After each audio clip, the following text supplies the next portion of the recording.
Hi. I'm here to talk to you about Kevin Pietersen. In 2013, he became the highest England run scorer in all international forms of the game combined, but Pietersen's ability to command attention on the field has been matched only by his ability to divide opinion off it, a situation that was never more apparent than when the ECB abruptly ended his international career at the start of 2014, in the wake of England's 5-0 Ashes defeat. After more than 9 years and many controversies, Pietersen accepted that he would not play for his adopted country again. England's loss will be the IPL's gain. For many England cricket fans, no name sparks more excitement, but his celebrity status, individualistic streak and outspoken ways often grated with the England cricket authorities, who prefer their star names to be more malleable and conservative. The English media, which has at times been vitriolic, not to say personal, about his rebellious streak, has generally recognized that he has few peers. An attempt to introduce him into the inner sanctum, by appointing him England captain in August 2008, lasted only 5 months, as his relationship with the coach, Peter Moores, was uncomfortable from the outset. Their differences simmered throughout a troubled tour of India, and when the rift became public, Pietersen was forced to resign early in the new year, with a disenchanted Moores sacked on the same day. Another dispute arose in May 2012 when Pietersen, agitating for the freedom to play for longer in the Indian Premier League, where his popularity was unquestioned, briefly announced his retirement from all forms of limited overs international cricket.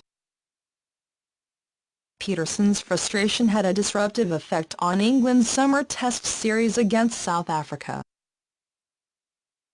The ECB regarded the matter as an unacceptable display of player power. He was dropped for the final test at the Oval and omitted from World 2020 in Sri Lanka, England predictable struggling in his absence.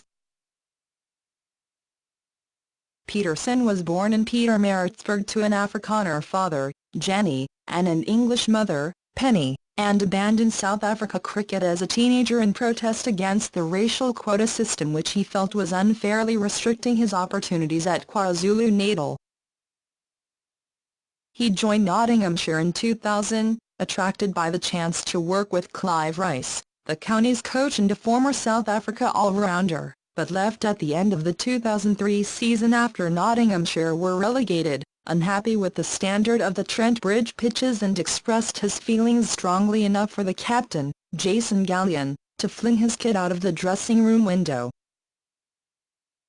He signed for Hampshire, where he remained until 2010, at which point he decamped to Surrey to be close to his Chelsea home, but by then his county appearances had long become sporadic.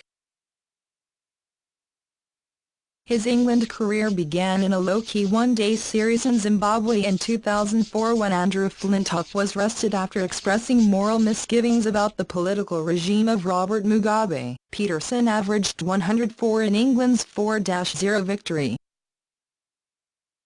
A subsequent tour of South Africa was more daunting, but he produced 3 audacious centuries in the series, his unbeaten 169 balls becoming England's quickest ODI 100. He went on to reach 1,000 one-day runs in just 21 innings, equaling Viv Richards' record. Test cricket beckoned with the 2005 Ashes the following summer. Pietersen's selection ahead of Graham Thorpe representing the toughest selectorial decision of early summer. He sealed the return of the urn after 17 years with a stroke-filled 158 at the Oval on the final day of the series. England needed to avoid defeat to regain the Ashes, and Pietersen was dropped 3 times on the way to 60, but tension gave way to scenes of jubilation as his adrenaline-charged climax included 7 sixes, breaking Ian Botham's record for England in an Ashes test. He was named man of the match, finished an uneven series as top scorer, with 473 runs at 52.55 and, like the rest of the side, was awarded an MBE amid an atmosphere of national jubilation. The subsequent years were a whirl of exciting innings, occasional rash dismissals and celebrity engagements. Sri Lanka's visit to England in 2006 was a high point. He matched his highest Test score of 158 in the first Test and in the following Test at Edgbaston. To general incredulity, he unveiled the switch hit as he reversed his stance to slog Swede Muttiah Muralitharan for 6. There is no more appropriate way for a player of Pietersen's razzmatazz to become the first batsman since Graham Gooch in 1990 to score a century in 3 successive Test innings in England. Soon it was time for his ill-fated tilt at the England captaincy. His tenure officially began when Michael Vaughan, the Test captain, retired and Paul Collingwood stood down as ODI captain at the same time. Pietersen started with a century and victory against South Africa at the Oval, but that was perhaps as close as he ever got to acceptance from the establishment. England's ODI series against India ended prematurely because of terrorist attacks on Mumbai, but England returned to fulfill the Test tour amid unprecedented security as Pietersen expressed the need not to be cowed by terrorism.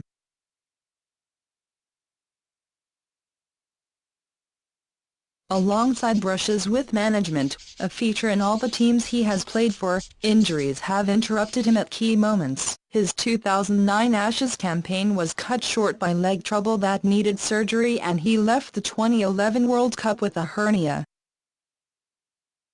His form became mercurial rather than reliable, and he seemed to develop a curious fallibility against a succession of left-arm spinners, some more renowned than others. But he ended a 20-month wait for an international century by making a career-best 227 as England won the Ashes in Australia for the first time in 24 years, then scored 533 runs at 106.60 in England's 4-0 home whitewashing of India that secured them the #1 ranking in Tests. He was also the man of the tournament in England's World 2020 win in 2010, but his one-day batting tailed off, with no centuries over a 3-year period between 2009 and 2011.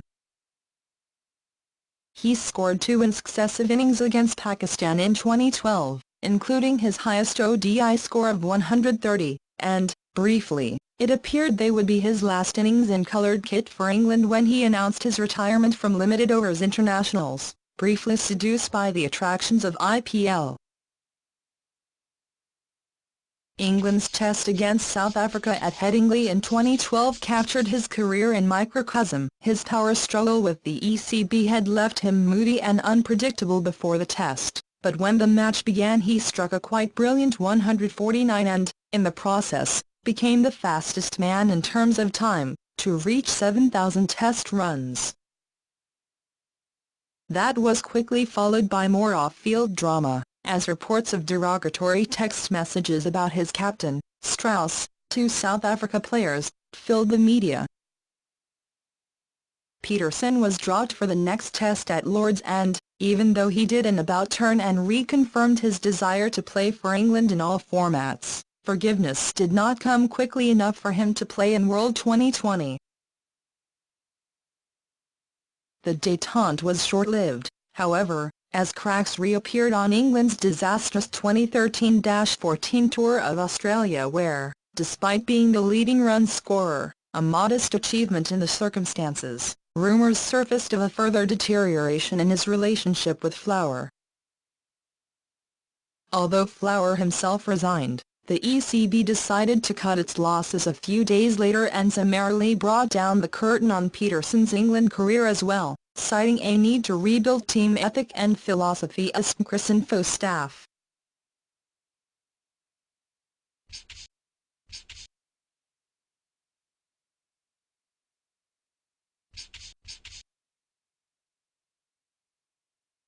Hope you found it useful.